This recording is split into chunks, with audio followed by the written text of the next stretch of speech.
Sama, saya itu juga pemalas, malas banget, banget. Tapi saya itu berusaha membuat lingkungannya di sekitar saya itu atau tontonan-tontonan saya itu adalah tontonan yang membuat saya ketika malas itu rasanya repot sendiri, merasa bersalah dan malu sendiri. Kayak ketika saya lagi malas nih, terus saya ngeliat teman-teman saya semua pada belajar gitu kayak, ya Allah malu banget. Saya gak ada apa-apanya gitu, mereka kayak semangat banget gitu belajarnya, saya kok begini-begini aja gitu. Atau ketika saya lagi buka YouTube untuk cari hiburan atau cari tempat istirahat atau lagi ini, isinya ya vlog-vlog orang-orang yang lagi belajar di Amerika, di Korea, di Jepang, di apa atau bahkan di Indonesia yang lagi betul-betul semangat-semangat belajarnya gitu. Ngeliat mereka jadi ke-trigger sendiri gitu buat terus belajar. Kalau misal teman-teman ngerasa jadi teman-teman itu males, tiap hari kerjaan scroll-scroll TikTok yang ditonton itu aja Gudang Garam Jaya, Amerisya Usyara, paham-paham atau apapun itu doang tanpa diselingi dengan hal yang bermanfaat, ya tetap malas kalian sampai mati tuh. Saya lebih seringnya itu malah pakai kamus online. Nih kamus online nih. Google Translate jarang saya pakai malah. Lebih seringnya itu adalah Al-Ma'ani nih. Ini Ma'ani yang bahasa Indonesia, bahasa Arab ke bahasa Indonesia atau bahasa Indonesia ke bahasa Arab, dan itu per kata. Kalian better kalau mau belajar itu per kata. Ya, daripada kalian belajar per kalimat kayak Google Translate, gak baik. Atau yang ini, yang apa ini? Yang bahasa Arab. Bahasa Arab tuh bahasa Arab, sama kayak KBBI. Ini KBBA, Kamus Besar Bahasa Arab. Google Translate biasanya saya pakai ketika ada istilah-istilah baru. Karena kamus-kamus kayak Ma'ani atau bahkan kamus-kamus lama itu biasanya telat memasukkan kosakata baru dalam bahasa Arab ke kamus mereka. Begitu. Gini, anggap aja kamu kecewa. Oke, kamu harus banget mengecewakan, merasa kecewa terhadap diri sendiri. Oke. Kamu merasa bersalah. Oke, anggap aja kamu betul-betul bersalah dan kamu bersalah banget. Gak masalah. Yang lebih penting dari itu semua adalah ketika kamu merasa kecewa dan merasa bersalah, apa yang akan kamu lakukan selanjutnya? Itu yang lebih penting. Apa yang akan kamu lakukan selanjutnya? Tanya ke diri sendiri. Sejak kemarin saya bilang kalau saya itu Asy'ari, akhirnya bulan itu banyak muncul. Sejak kapan sebenarnya saya itu berusaha bikin casing salafi? Gak ada. Kalian lihat saya sering sama Buya Yahya dan banyak sekali guru-guru saya yang begitu. Yang kedua, gak ada yang yakin Allah di mana-mana. Itu bukan akidah seorang Asy'ari. Allah di mana-mana itu bukan akidah kami. Yang ketiga, yakin saya itu adalah ahli bid'ah, gak masalah. Silakan imani itu. Tapi kalian hanya punya dua pilihan. Pertama, buang saya 100% sejauh mungkin, gak masalah. Yang kedua, ambil yang baik dari saya dan buang yang buruk dari saya. Oh gak bisa, buang 100%.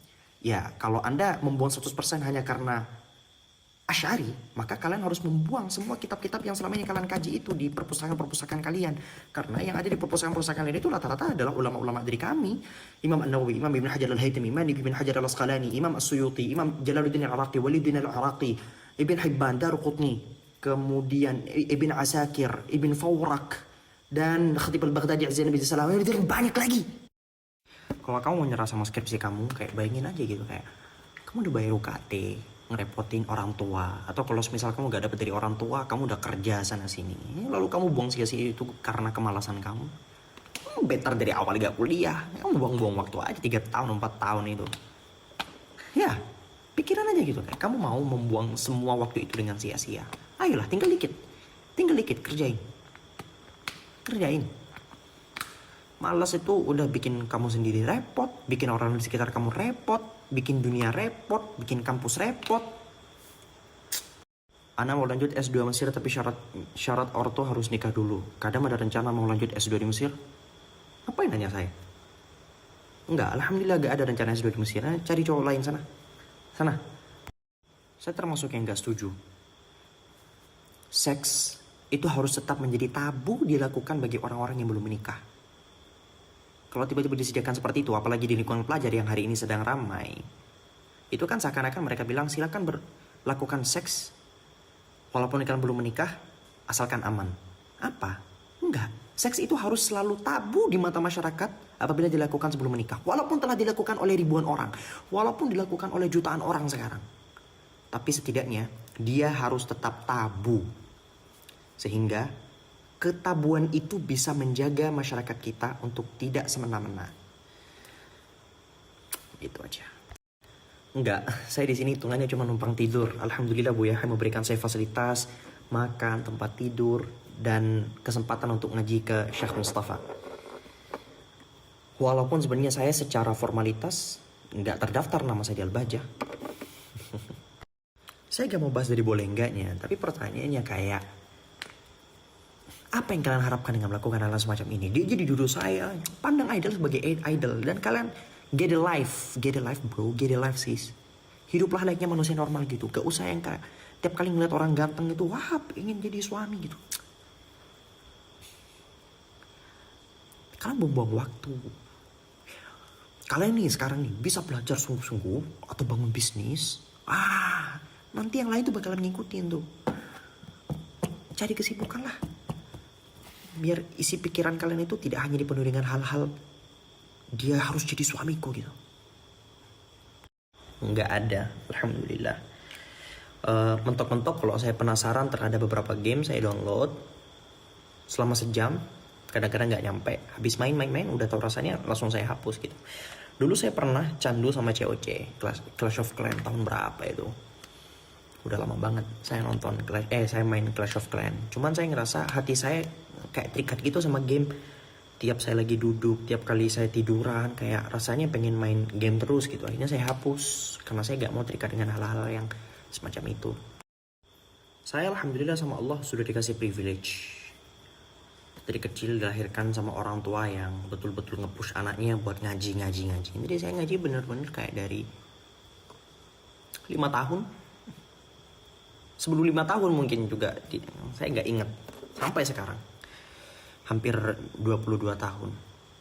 Tapi, banyak guru-guru saya, yang mereka itu mulainya jauh lebih telat. Kayak, ada di antara guru saya yang baru pertama kali ngaji itu justru ketika usianya 20 tahunan. Ketika usianya 20 tahunan dan bener-bener alim gitu loh. Ada banyak juga para ulama-ulama yang mereka baru ngaji di usia 25, 26, 27, 30, 40 tahun juga ada, banyak. Ulama-ulama terdahulu yang baru ngaji di usianya 40 tahun tuh banyak. Jadi, jangan insecure. Ada satu kesimpulan yang saya dapatkan. Orang tua itu sebenarnya gak mau ngeliat proses. Orang tua itu mau ngeliat hasil. Dulu ketika di awal-awal saya pengen kesini gak boleh, kesana gak boleh, kesini gak boleh. Orang tua saya benar-benar kayak gak ngizinin dan seakan-akan gak percaya sama saya. Kalian bisa baca dari caption saya. Tapi sekarang alhamdulillah ketika saya bisa membuktikan di hadapan orang tua saya bisa dan masih semangat ngajinya dan saya masih begini-begini, orang tua terserah. Gitu alhamdulillah. Gak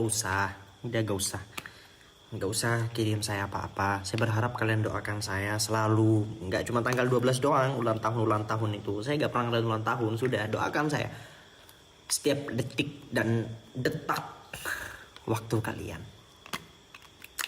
Doakan saya itu yang lebih baik. Doakan saya.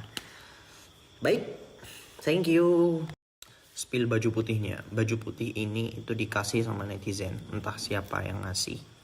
Tapi terima kasih, semoga Allah senantiasa memberkahi yang ngasih. Begitu pula dengan topi ini. Topi ini juga dikasih. Begitu pula dengan jam ini. Jam ini dikasih. Begitu pula dengan casing ini. Casing ini dikasih. Begitu pula dengan dompet ini. Dompet ini dikasih. Begitu pula dengan casing ini. Casing ini dikasih. Begitu pula dengan kopiah. Kopiah ini dikasih. Begitu pula dengan kaos kaki. Kaos kaki ini dikasih. Begitu pula dengan satu nyong ini dikasih. Wah. FYI, setiap dars saya selalu tidur 15 menit sebelumnya. Jadi anggap aja dars itu jam 1. Pelajaran itu jam 1. Jadi jam 12.30 saya tidur selama 15 menit.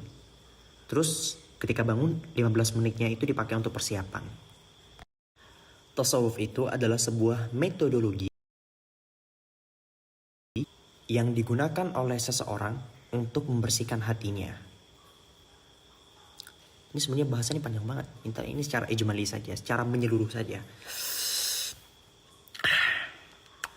Tasawuf atau sufi yang disebut sama banyak orang, itu namanya menjadi jelek. Kenapa? Karena banyak sekali orang-orang yang menggunakan kendaraan tasawuf dengan cara yang salah atau dengan tujuan yang salah. Sehingga anggap yang harus begitu tuh yang tasawuf. Selain dari itu tuh bukan tasawuf. Itulah letak problemnya. Ya intinya begitu. Jadi ketika teman-teman pengen belajar tasawuf, cari guru yang benar, biar kalian gak dibawa kemana-mana, biar kalian gak dibawa menuju kesesatan dan sebagainya. Ya kalau kamu ngerasa begitu, sundul aja. Kalau nanti udah dapat jawabannya, ajarin saya juga ya.